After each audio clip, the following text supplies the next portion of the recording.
Hello, everyone. Welcome to the January 2023 session of our CanVector National Thrombosis seminars. So my name is Amin. I'll be the moderator for today's talk with Dr. Duquetis. And so I have graduate training in clinical epidemiology with Drs. Marc Carrier and Dr. Deluc at the Ottawa Hospital. I work in projects related to cancer-associated thrombosis and giving anticoagulation to patients. So just a quick recap on the thrombosis seminars. These are monthly sessions that we will be hosting on Zoom webinar. And these are going to be featuring state-of-the-art thrombosis and venous thromboembolism lectures presented by both Canadian and international experts. Video recordings are going to be available on the CanVector website, and the seminars are going to be accredited by the Royal College.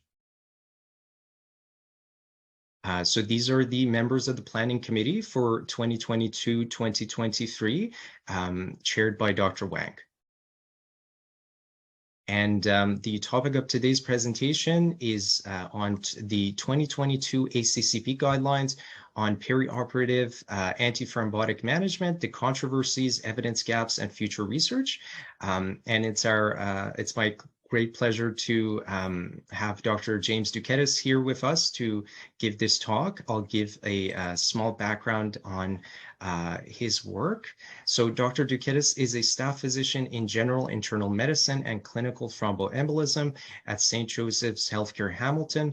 He's the professor of medicine and holds the David Braley Nancy Gordon Chair in Thromboembolic Disease at McMaster University. He received his MD and did his residency in internal medicine at the University of Toronto, followed by a thrombosis fellowship at McMaster University. His research interests include perioperative anticoagulant management and related guideline development for the years 2008, 2012, 2022, the ACCP guidelines, and on the prevention, treatment, and prognosis of patients with venous thromboembolism. Dr. Duquetis is a fellow of the Canadian Academy of Health Science, past president of Thrombosis Canada from 2013 to 2021, editor-in-chief of the Canadian Journal of General Internal Medicine, associate editor of McMaster Textbook of Internal Medicine, deputy editor of Annals of Internal Medicine Journal Club, and the associate editor of Thrombosis and Hemostasis. And he has well over 390 peer-reviewed publications. Thank you very much, Amin. So the objectives of today's talk are presented here. So Dr. Duquetis will go over the process for developing the 2022 ACCP guidelines, review key recommendations from these guidelines and behind the scenes rationale, and also identify gaps in knowledge and that require further research.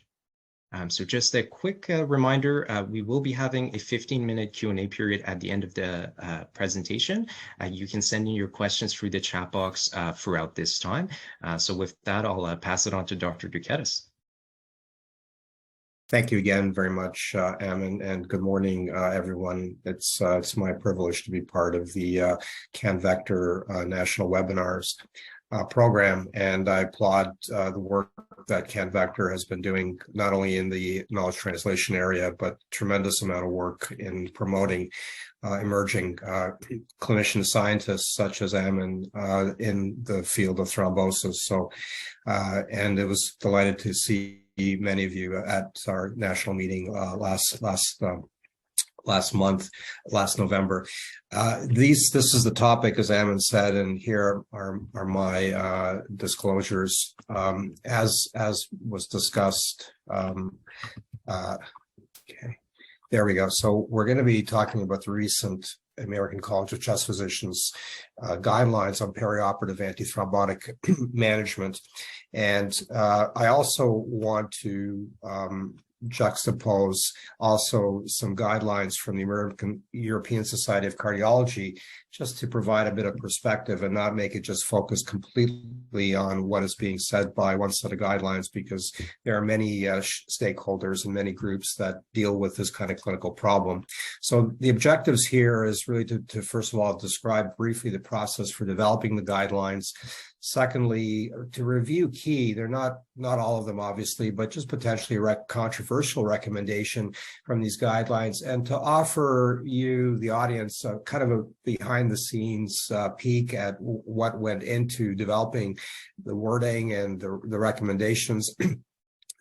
And then thirdly, I really want to also identify the gaps in knowledge that require further research. And as you will see, there are many of these areas that need to be further developed. So let's start quickly with just the process for the guideline. First of all, the guidelines were based on 43 PICO questions with 44 accompanying guideline statements. One PICO question had 2 statements, and it was focused on 4 main areas: patients receiving a vitamin K antagonist, mainly warfarin, and among those patients, whether heparin bridging should be considered, patients receiving a DOAC, and patients receiving an antiplatelet drug. But in addition to just the actual guideline statements, the guideline itself was meant to be very practical. So we tried to include a lot of how-to things for clinicians to use at the point of care. So how to assess perioperative thromboembolism and bleed risk, how to interrupt and resume vitamin K antagonist, DOACs, and antiplatelet drugs, and how to bridge with low molecular weight heparin. So try to combine the evidence and sort of more the methodologic aspects with some of the practicalities of this common clinical problem. The process itself followed a standard format for many high quality journals that require oversight, in this case through the American College of Chest Physicians, linking with the Mayo Clinic Evidence-Based Practice Center. There was a multidisciplinary panel with clear and transparent sort of conflict of interest disclosures. The PICO questions anchored the guidelines, as I've outlined earlier, and the data sources were those specific to the PICO questions. So those were used to form EDT, or evidence to decision tables, but we also consider indirect evidence. So not evidence particularly that was specific to that PICO question, because sometimes you're not going to get a trial, for example, or a study that addresses a PICO question directly. There may be indirect evidence that informs the question that can be used in terms of recommendations. The guideline framework was the widely used GRADE approach, which you're familiar with. Evidence synthesis was expressed as relative risk and confidence intervals, and very importantly, how were the recommendations actually made?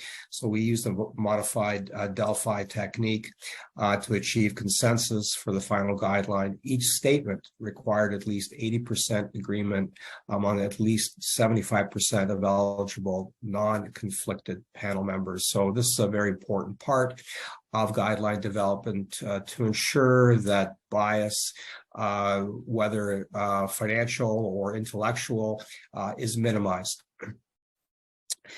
This is one of the risk stratification tables that was developed and is adapted from the 2008 through 2012 guidelines. I want, as is pointed out in the article, this is an empiric classification that's used mainly as a starting point to determine patient risk for thromboembolism, and it really should be combined with clinical judgment that includes patient-specific and surgery-specific factors. For example, a patient that may be considered low risk, but because of a prior thromboembolic event, the clinical judgment may be to increase their risk to a high-risk category. Similarly, a patient may be undergoing a surgery type that is associated with a higher risk, such as certain vascular surgery in itself. So it really is an empiric classification derived mainly from data in the non-operative and as well as the perioperative setting. Similarly, we had developed an empiric risk stratification for bleeding, and this is very important because we have to be very mindful of patients' risk for bleeding when we're administering anticoagulants, as you know, in close proximity to the surgery. So this is not meant to be all-inclusive, but we tried to cover the vast majority of procedures. And I just want to point out that, of course, anybody having an interaxial anesthesia or an epidural procedure would automatically be considered high risk. And this is very important for our anesthesiology colleagues. So now let's kind of move on to the actual key and potentially controversial recommendations from the guidelines and the behind the scenes rationale. And I'm going to frame this part of the presentation with a practical approach, and we'll start with a case. So here's a patient with a mechanical mitral valve on warfarin, a number of comorbidities for hip replacement, let's say this Friday of January the 13th, with a spinal anesthetic. So in this situation, if you are assessing this patient in a pre-op clinic or in a thrombosis perioperative clinic, here are some of the questions that you'll be asked. When do I interrupt the warfarin? After I interrupt the warfarin, do I need to bridge with low molecular heparin? And how do I bridge with low molecular heparin in this type of surgery? So first of all, let's go to the guidelines, and you'll see that guideline 1 talks about warfarin interruption, and essentially says, and this is pretty, review for most of the audience, the recommendation here is the suggestion to stop warfarin at least 5 days over less than 5 days before an elective surgery procedure. It's a conditional recommendation based on large trials and cohort studies. And there are a number of guideline implementation considerations. So each guideline comes with some practical tips, if you will.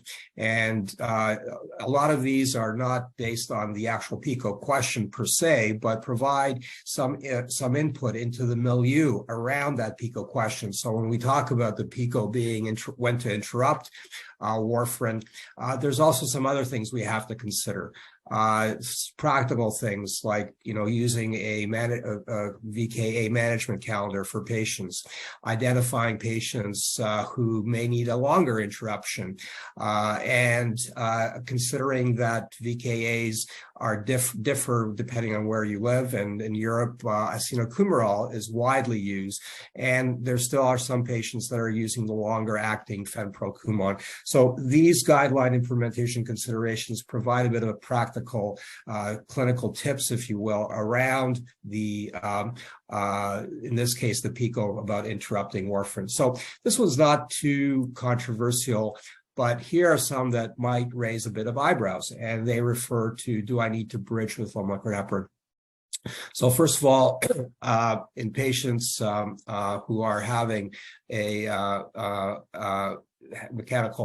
receiving vitamin K therapy for mechanical heart valve, we suggest against heparin bridging, and do the same for patients with atrial fibrillation and for patients who have venous thromboembolism. And of course, there's varying levels of strength to these recommendations, conditional, very low certainty of evidence for both mechanical heart valves and for VTE, a strong recommendation, moderate certainty of evidence for patients with atrial fibrillation. So this, as I said, may raise some eyebrows.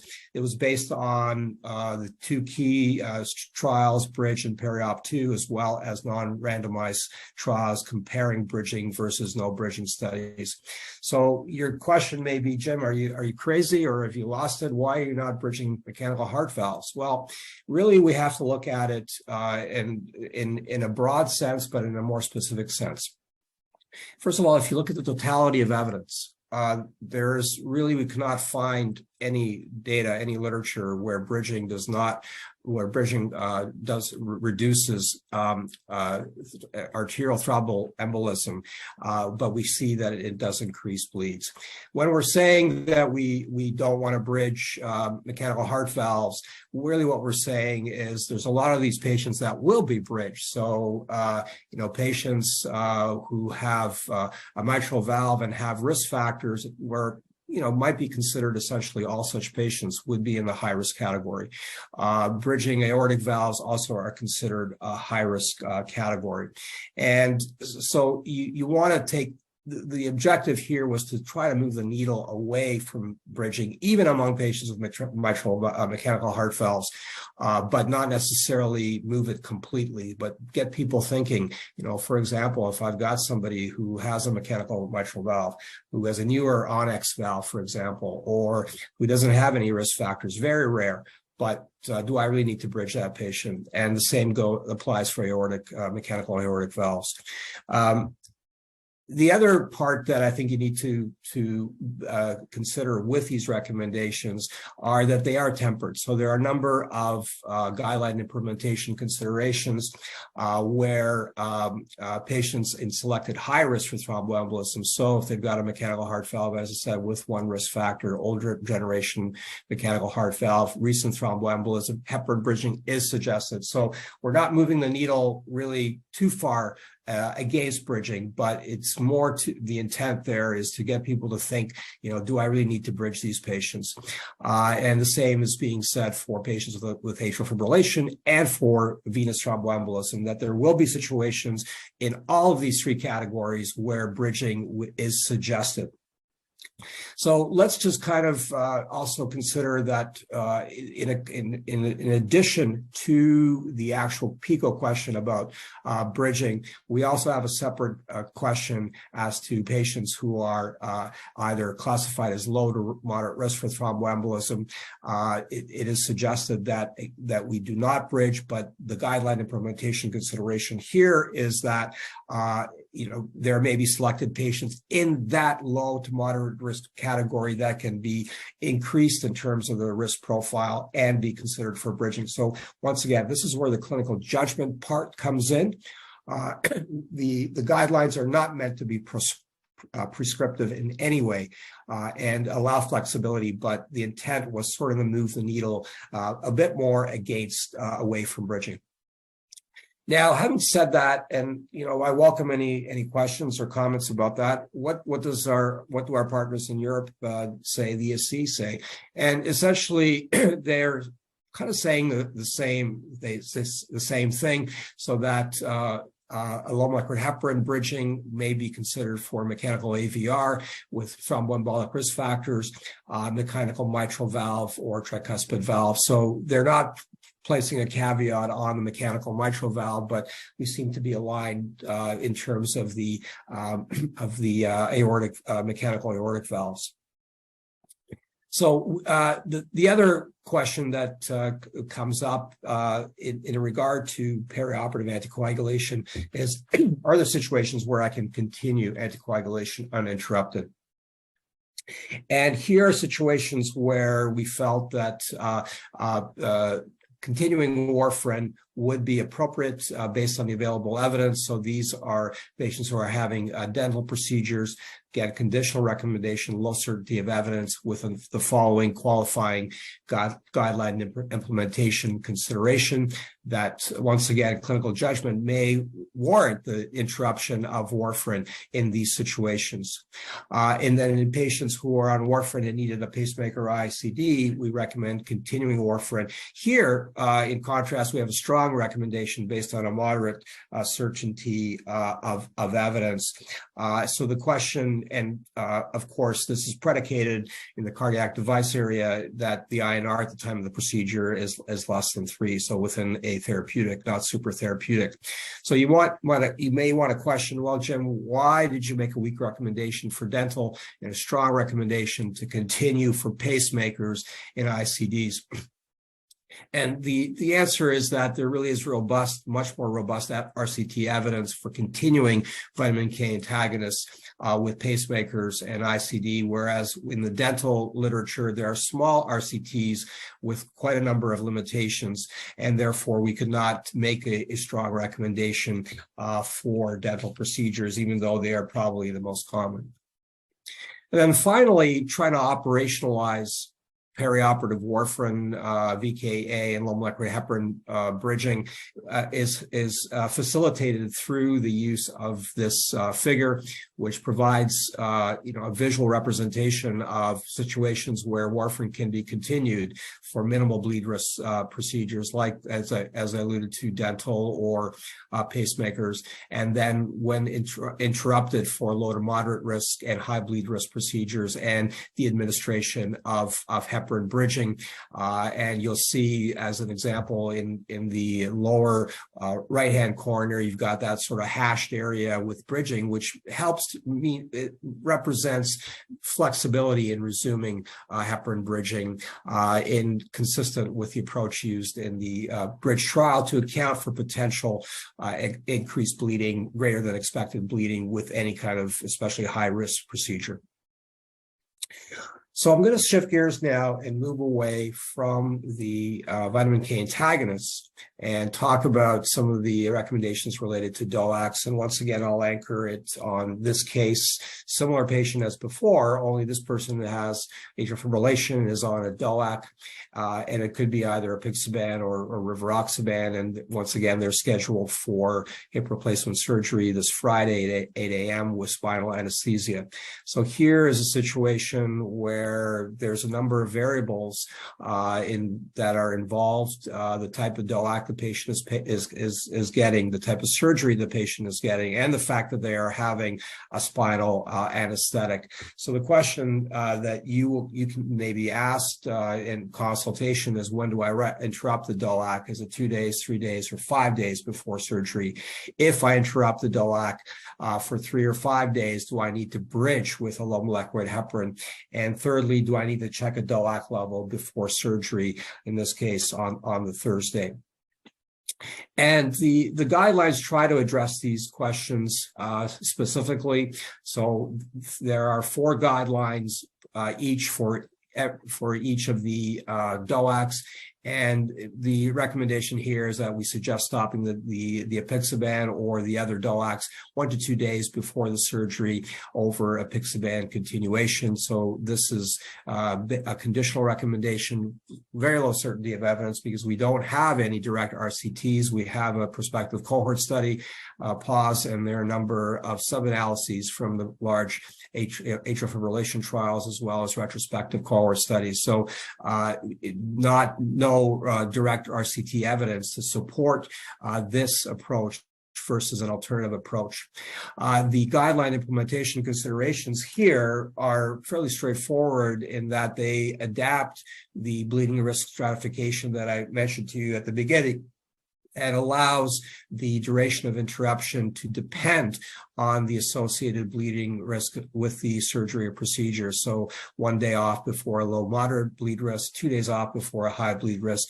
And the other guideline consideration is that although the evidence is primarily in patients with atrial fibrillation, this approach can be applied to patients with atrial fibrillation or venous thromboembolism who are receiving a DOAC, because really what drives the guideline implementation is not the indication for anticoagulation, but in this case, the surgery type and the need to interrupt the DOAC accordingly. So you may be asking me, well, Jim, I've talked to a lot of my anesthesiology colleagues, and, they're not really comfortable with 2 days of interruption for spinal anesthesia, as you're suggesting in this patient. So they want at least 3 days and maybe even more. So why are you going with 2 days of interruption and not, following what maybe the anesthesia guidelines societies recommend, which is at least 3 days of interruption? So here's the thinking behind that. First of all, there actually are no clinical data on 3 days or longer interruption of a DOAC prior to spinal or regional, any type of anesthesia. It is driven entirely on expert opinion and predicated on very small pharmacokinetic studies in a small number of healthy volunteers, but mainly expert opinion driven. We know from sub-analyses from the pause study that 2 days of interruption in pretty well all patients, they have a DOAC level that is less than 50 nanogram per ml, which some consider a safe threshold to allow major surgery and spinal anesthesia. And we also know that from sub-analyses that the DOAC level does not appear to be predictive of bleeding, probably because most bleeds occur irrespective of the DOAC level being either low or very low or undetectable. And then thirdly, and perhaps most importantly, is that what does 2 days of interruption mean? Well, what it means is that if you can actually look at the interval between the last dose of a DOAC, and in this case, for a patient going to surgery on Friday at 8 a.m., their last dose would be, Tuesday at supper time, or in some cases later, or earlier, if they're taking a once-a-day agent. And that interruption interval, if you work it out, is between 60 and 68 hours approximately, and this corresponds to 5 half-lives for DOACs. Of course, you're thinking, well, there's the exception of patients on dabigatran, which are not too often seen these days, who have renal insufficiency. And yes, in those situations, we do allow a longer interruption interval. Now, there are some additional data that are emerging to inform this question, and this is, I'll share with you some information that was presented at ISTH last July, and this is the PAUSE-2 pilot trial, which this is, of course, not part of the guideline, but I thought I would share with you just to provide a bit of broader perspective on this issue. And it essentially took patients who have atrial fibrillation on a DOAC and need a high bleed risk surgery, including any kind of neuraxial anesthesia, and are randomized to 2 approaches, 2 days off for pause management, or in this case, 3 days off, or ASRA management, acknowledging that there are some ASRA patients that may have a longer interruption. Nevertheless, we chose 3 versus 2 days because this is something that comes up a lot. And what you'll see here is this is a pilot trial, of course, so we only had about just over 100 patients, and they were mainly on apixaban or rivaroxaban. And what you'll see is the interval of interruption between the 2 arms of being 66 in the 2-day interruption arm and being 88 hours in the 3-day interruption arm. So essentially representing an extra day of interruption. And what you'll see in the results is that overall, there doesn't appear to be any significant difference in the mean level of the DOAC. And I should point out that this is kind of skewed because a level that would be less than 20 or less than 25, which is a lower limit of detection, would be counted as sort of 19 or 24 in the data analysis as opposed to 0. And I should also point out that if you look at if you break it down according to those patients who had levels over 50, they did not appear to be significantly different, and the same for patients who had levels between 30 and 50. So, of course, this is a pilot study that requires further investigations, and is one of the areas that needs is a gap in knowledge. But I thought I'd share that with you. So the other questions that were asked about bridging with a low molecular heparin. So here is a recommendation that is conditional to suggesting against bridging anticoagulation, which based on the rely sub-analysis of bridging and retrospective cohort studies, informs us that, in fact, if you bridge patients with a low molecular heparin who require DOAC interruption, they, in fact, have further increase in bleeding and no effect on arterial thromboembolism. And the implementation consideration here is that from a pharmacodynamic standpoint, the rapid offset and onset of action of DOACs obviates the need for bridging with another short-acting anticoagulant in a perioperative setting. The third question that you were asked was, do I need to check DOAC levels before I go ahead with surgery? This is a high-risk surgery, hip replacement. They're having, as I said, spinal anesthetic. Here, the recommendation is we suggest against routine DOAC level testing to guide perioperative DOAC management. Of course, this is conditional, very low certainty of evidence based on the pause sub-analysis and other registry studies, in this case, the CRETA study. Here, the implementation consideration is that, of course, we're not going to be using this as a blanket statement. There may be situations where a DOAC level may be warranted, and for example, in patients requiring urgent surgery or semi-urgent surgery, such as even hip fracture repair, that DOAC level testing may inform the need for DOAC reversal, especially if we want to perform a surgery or procedure within a short period of time, and we can't allow enough the time for the washout to occur. This is the pictorial representation of perioperative DOAC management, and like the one we showed about VKA management, is something that one can just keep in their pocket phone, and this is something that's also, of course, on the Thrombosis Canada website under the perioperative management tool and clinical guides, and essentially provides a simple representation of how to interrupt and how to resume DOACs around surgeries, depending on the risk for bleeding and according to the DOAC that is being used. What does the ESC say about perioperative DOAC management? Well, they're kind of a bit non-committal, if you will, but if you just read the actual text, sort of the non-minor bleeding risk procedures in patients they like NOAC instead of DOAC, it is recommended to use an interruption regimen based on the NOAC compound, renal function, and bleeding risk. So they're essentially saying the same thing, but perhaps they're not providing a bit more explicit guidance as to the interruption interval, although they do have a table that provides that. So in their recommendation, they don't specify the interruption interval per se, but they do have an accompanying table that suggests that. And then further down, they talk about patient interventions with a very high risk for bleeding, such as spinal and epidural anesthesia. I wouldn't categorize that as a high risk for bleeding, but of course the implications of a bleed is very high. So that's what they're referring to. So they're saying interruption of NOACs for up to 5 half-lives, which is really the same as the approach that we've adapted in the ACCP guidelines, that 5 half-life interval. And reinitiation after 24 hours should be considered. Is something that perhaps I might disagree with, because DOACs are rapidly acting and you don't want to reinitiate, after 24 hours. In a lot of patients, you may have to wait 48 or 72 or even longer, depending on the surgery type. For somebody having cardiac surgery or intracranial surgery, you may want to wait considerable amount of time before initiating a therapeutic dose DOAC regimen.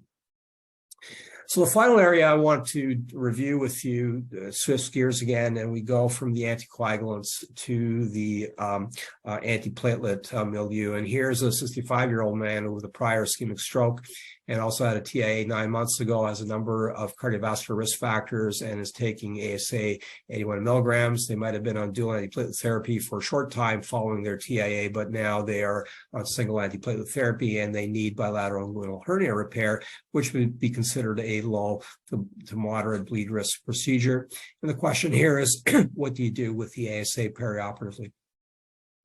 So here, again, potentially a controversial recommendation. So we indicate that in patients on ASA who are having elective non-cardiac surgery, we suggest ASA continuation over interruptions, a conditional recommendation, moderate certainty of evidence based on the PEP POISE-2, small RCTs, and observational studies. And here, though, we do have a guideline implementation consideration. So in patients that may be at high bleed risk for surgery, non-cardiac surgery, we suggest ASA interruption. So this is not an all-encompassing statement in terms of continuation. And then the corollary to that implementation consideration is that in patients who are having elective surgery and require interruption, we suggest stopping less than or equal to 7 days instead of longer than that time. A conditional recommendation, very low certainty of evidence. So here again, you're kind of thinking, well, Jim, why are you recommending continuing ASA, especially in light of the POISE study? And here is an area where there was actually quite a lot of debate within the panel. And if you actually look at the article, you'll see that there was at least one panel member who disagreed with the direction and the strength of the recommendation. So this is a controversial area, but the rationale behind this recommendation was as follows. The panelists were concerned that in POISE 2, at least 1/3 of patients were taking an NSAID, and it was felt that this might attenuate the potential antithrombotic, antiplatelet effect of aspirin. And secondly, another consideration was that among patients who were in the continuation stratum, so mimicking clinical practice. In other words, those patients who previously had been taking aspirin either continued it or stopped it, whereas there was another stratum of a initiation where patients were started on aspirin or resumed or not started on aspirin. And among those patients who continued aspirin versus interrupted aspirin, there was no significant difference in overall bleeding. Smaller studies supported ASA continuation, but the totality of these considerations is what led to the recommendation to continue ASA. And as I said, this is going to probably engender some controversy. But let's see what does the ESC say. Well, here, once again, their wording you have to be is a little less definitive, but continuation of aspirin in patients previously thus treated may be considered in the perioperative period and should be based on an individual decision. Depends on perioperative bleeding risk weighed against the risk of thrombotic complications. So they don't sort of overtly say that you should be interrupting aspirin or you should be continuing, but they are sort of straddling both of these options. But really starting off as a default that you can continue aspirin in these patients, and that you want to weigh the risk for bleeding, which we are doing as well, and the risk of thrombotic complications. So I think we are kind of aligned in this way, and discontinuation of aspirin therapy in those patients previously treated should be considered in those whom hemostasis is anticipated to be difficult. So that sort of aligns with our guideline implementation statement that we want to interrupt in those patients in whom we anticipate will have higher bleeding risk. So, different wording, but I think the spirit of the recommendations are similar with the ACCP and the ESC. And then finally, here is once again a pictorial representation of perioperative antiplatelet management that encompasses not only ASA, but we didn't really talk about the P2Y12 inhibitors, ticagrelor, clopidogrel, and prasugrel. And I just, in the interest of time, we did talk about bridging, which was not recommended, but can be considered in very specific circumstances with agents such as very short-acting antiplatelet agents such as cangrelor. So this is something that, once again, informs mainly the interruption and resumption of the P2Y12 inhibitors and the continuation of aspirin with a caveat based on a bleeding risk assessment.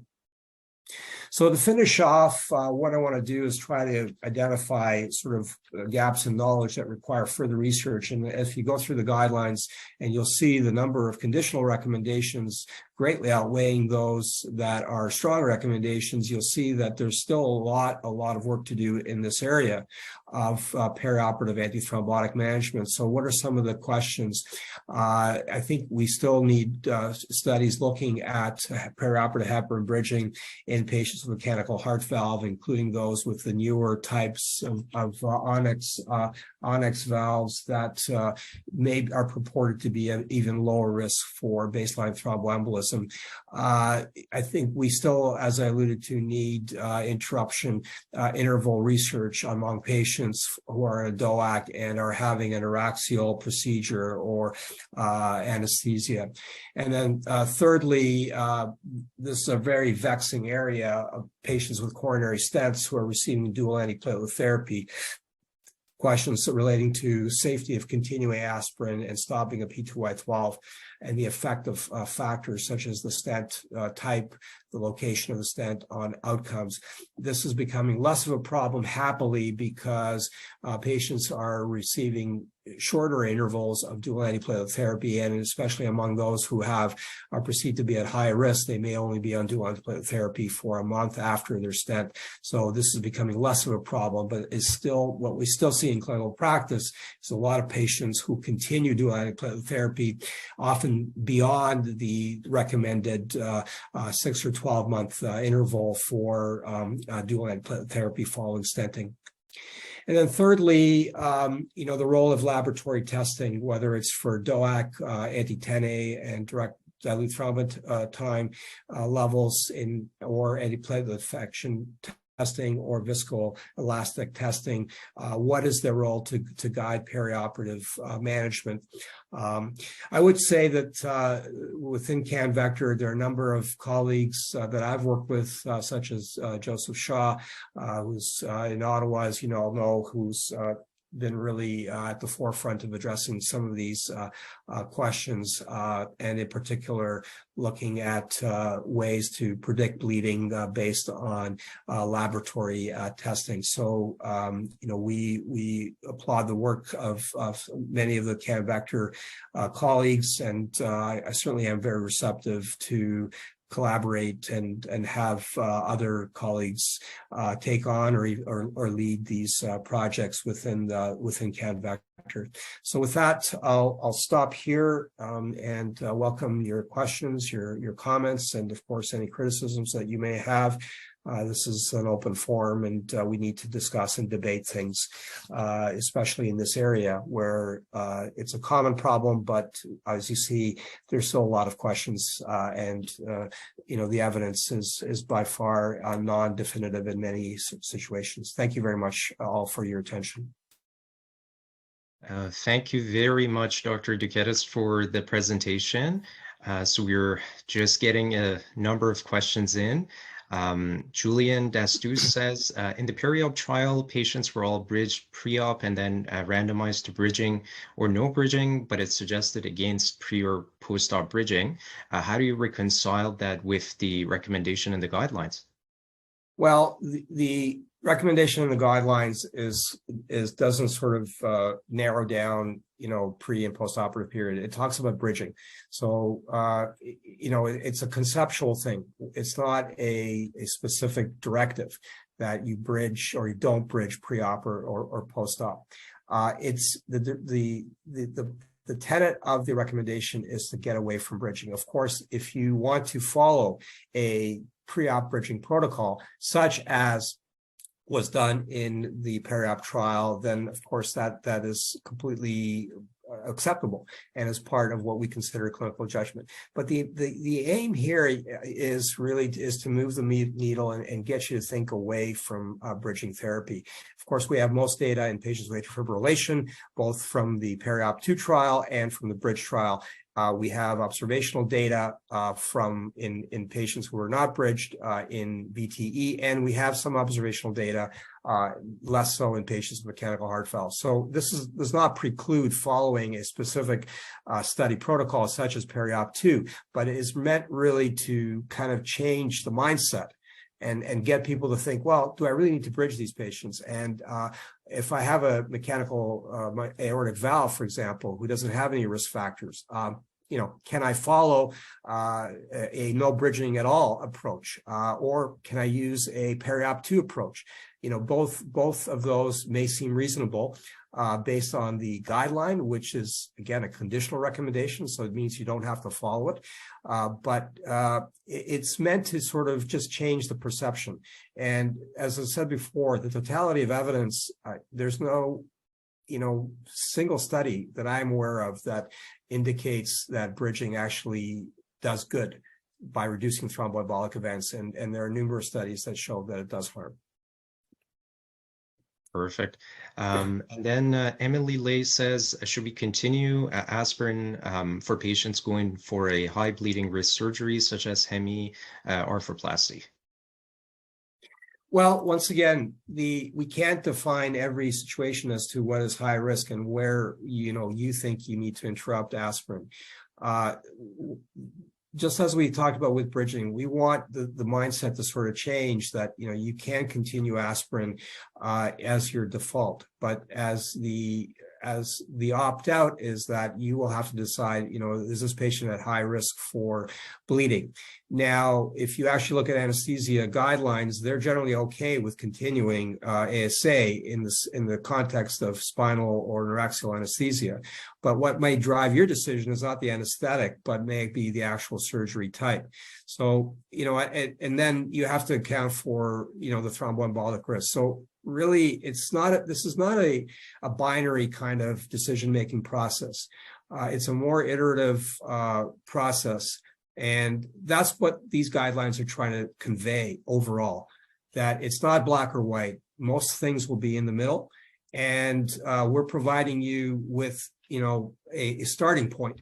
And then there's still going to be a lot of clinical judgment, whether it's bridging mechanical mitral valves, heart valves, or whether to continue or interrupt ASA perioperatively.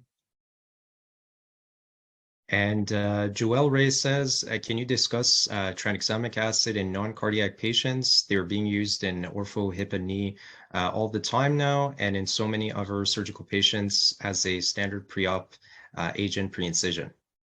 Yeah, thank you very much, Joel, and nice to connect with you again.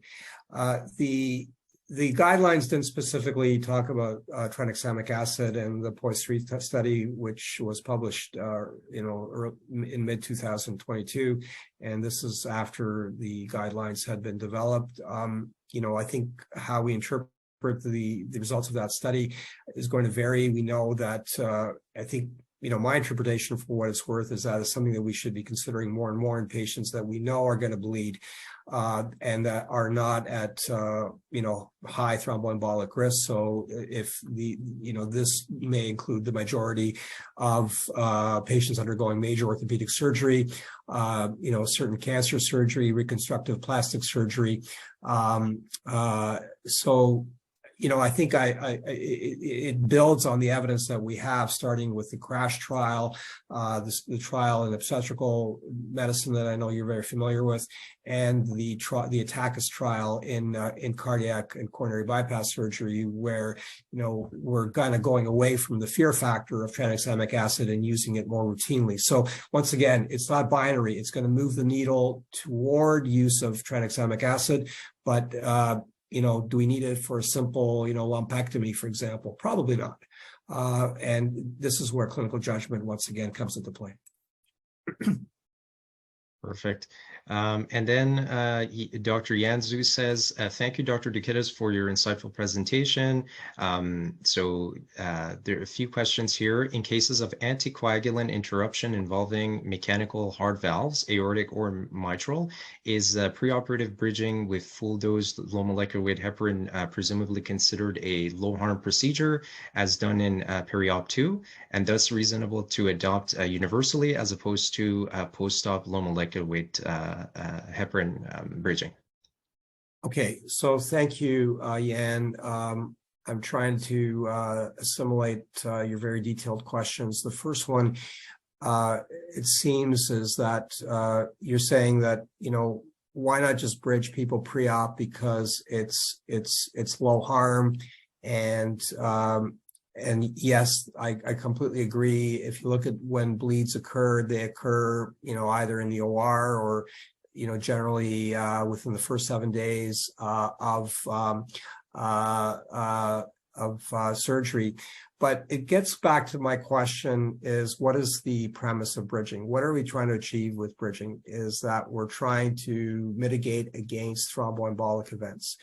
And if we think about it broadly, if we step back and just say, okay, what happens to somebody who develops a perioperative stroke or TIA or embolism? And how are we going to change that pathophysiologic pathway, with the initiation of preoperative bridging? And, my formulation is that it's not going to do much of anything, because we know that, or in many patients, at least, we know that, the pathophysiology of stroke or systemic embolism perioperatively is based on a lot of other factors, surgery type being probably the most important one. And, we can't alter that. We can't alter what happens in the OR with blood pressure changes based on the use of heparin bridging preoperatively. So yes, I agree that it is safe. Most of the concern about bridging is postoperatively, and perhaps that's why the Perioperative 2 trial was designed in that way, to address the concern about bleeding postoperatively. But the broader question is the use of bridging at all overall. So, as I mentioned before, because we were kind of moving away this concept of bridging, driven predominantly by data in atrial fibrillation, that is what we want people to sort of reconsider. And to say, well, let's just bridge everybody pre-op because it's not going to do any harm is sort of counterintuitive to the premise that bridging, may not help, but may be harmful. Even though it may not be, the harm may not be there. If you just do it preoperatively, the point is, what benefit are we accruing? And then a second question, what is the rationale for recommendation against warfarin loading dose post-procedure in the context of the CEDO trial, results showing no increased bleeding and faster achievement of therapeutic INR? Similarly, it would be great for rationale recommending against pre-op day 1 INR check. Yeah, so I didn't address these specific recommendations, and thank you for raising them. These were areas that we discussed, and there was some debate as well, because as you point out, there is the CEDO trial, a small trial comparing loading dose versus reinitiation with a maintenance dose of warfarin following an interruption for a procedure or surgery. And the main sort of behind the scenes rationale was that the concern was that what you're gaining with a loading dose, in that you gain an extra, 1 day faster of INR, achieving a therapeutic INR, is outweighed by the overall totality of evidence in support of that, coupled with concerns that, using a loading dose may lead to operational difficulties. So, for example, what if a patient's taking, 7.5 one day, 5 the next day? How are you going to operationalize that? Could that lead to dosing errors and variability in the INR? So overall, this was a weak recommendation against a loading dose, but I think the premise is the underlying caveat is that, of course, if you're as part of a very well-structured and rigorously monitored anticoagulation clinic, this is something that, may be easy to operationalize. But the guideline speaks to, a lower common denominator. And that's why we felt it would be safer and easier to just continue with a maintenance dose, because the benefit of getting there 1 day faster was outweighed by the potential downsides. And the other part about against pre-op INR testing, once again, was based on a similar rationale that if you identify, if you look at the data, this is not routinely done. And even in cases where an INR is done, only a small proportion of those patients will have an INR, greater than 1.5, which is sometimes a threshold for, delaying the surgery in some circumstances. And the other part is, of course, operationalizing it and how to interpret the results. What is the INR range at your facility? What access do you have to vitamin K? And is this going to lead to, unnecessary use of blood products for reversal? So on balance, we felt that, again, a conditional recommendation, this is not something that should be routinely done in patients. Wonderful. And the last question is, post-free trial appears to show lower risk of bleeding in non-cardiac surgery with intraoperative systemic use of tranexamic acid. Would you recommend this approach in a patient with anticoagulation for atrial fibrillation or VTE, who's interrupting anticoagulation to undergo non-cardiac surgery with high bleeding risk to further mitigate the bleeding risk? Well, again, thank you for bringing up the POISE-3 trial, a very important landmark study. We don't address it in the guidelines, as I said before. In terms of my personal approach, for what it's worth, if there's a patient, let's say, having a high bleed risk surgery, extensive cancer surgery, and they are at lower risk for thromboembolism, I don't have any difficulty administering it perioperatively or intraoperatively. We know that certain types of surgery are associated with a high bleed risk, and bleeding, of course, is important. In the POISE-3, of course, it reduced transfusion requirements, although, if I recall, did not have any effect on major cardiovascular events or, on overall mortality. I don't have it at my fingertips, my apologies, but this is not something that I would be against. But once again, this is not a binary decision. It has to consider individual factors. And, I just want to finish by saying that in general, in the perioperative area, it's really an area, if you think about it, it's so different than, let's think about patients with, VTE, for example, or pulmonary embolism.